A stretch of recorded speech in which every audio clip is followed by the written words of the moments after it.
Something I wanted to talk about here for a second is that the Pope, you know, the Roman Catholic pontiff,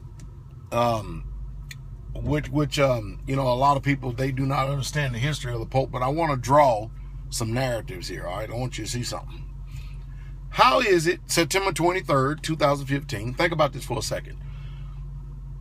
Who in the world has given the Roman Catholic Church any power or any authority whatsoever at all in world affairs? You think about this for a moment, because we often talk about separation of church and state.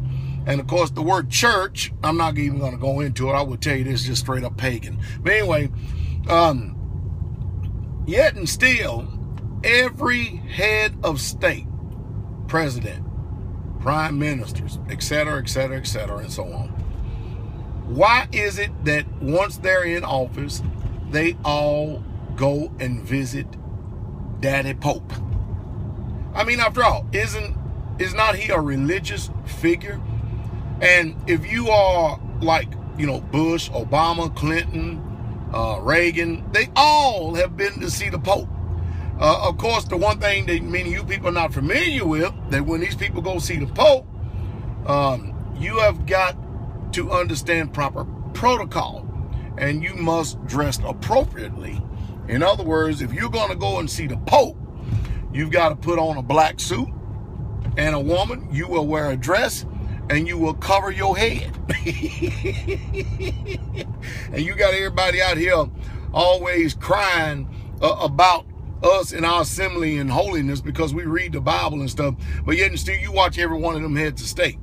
And you're going in a private ceremony. Now, mind you, the Pope is going to be wearing white. And in a private ceremony, you're going to bow down, you're going to kiss his ring, and you're going to call him Holy Father. See, many of you people don't know this. But who and what and why and where and by what authority has this Pope have any influence whatsoever at all to come to the United States of America? And he is scheduled to speak with Congress and the United Nations.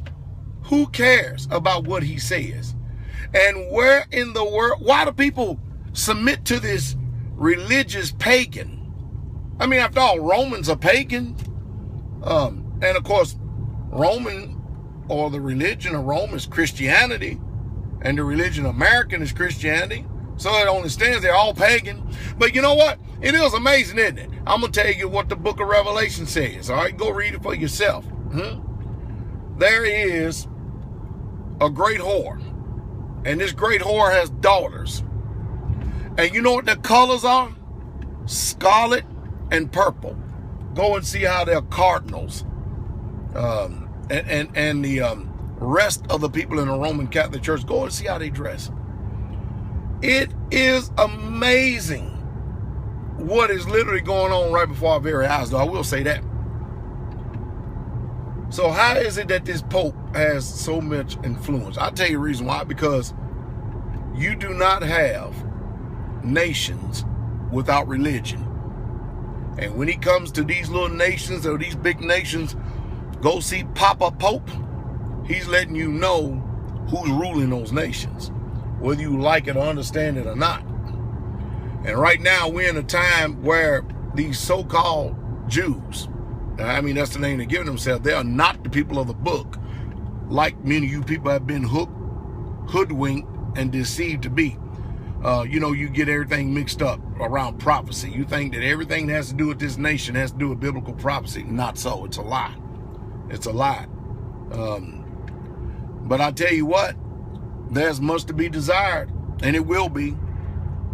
But I would tell you this, it is odd that this Roman Catholic religious Pope, Pontifex Maximus, it is amazing how he can come over here and demand respect and authority and get it. Then people will bow down to him and kiss his ring and call him Holy Father. Well, that ain't happening with Pastor Dow. There's only one. That is my Father, which is in Shemaim or heaven. I ain't kissing the Pope.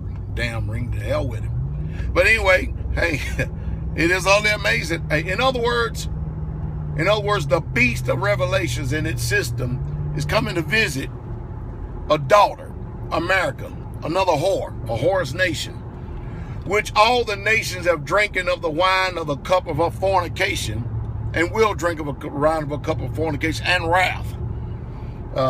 So when you look at all these countries, like Russia, they have a two-headed eagle. Germany, eagle. Britain, eagle. America, eagle. You need to go and see what the prophecy of the scriptures talks about is swift as an eagle flies. You know, it is ironic. If these nations, if the eagle wasn't so important, why is it so much of a symbolic symbol in these nations? You people need to wake up. No, but no, we like going to these churches and like being deceived because we're blind. And we like being told fairy tales to make us feel good.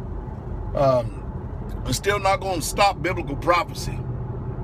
The Most High, Yah, the creator of the universe, is only the God or the Elohim of the Hebrews, and the Hebrews only. And that is it.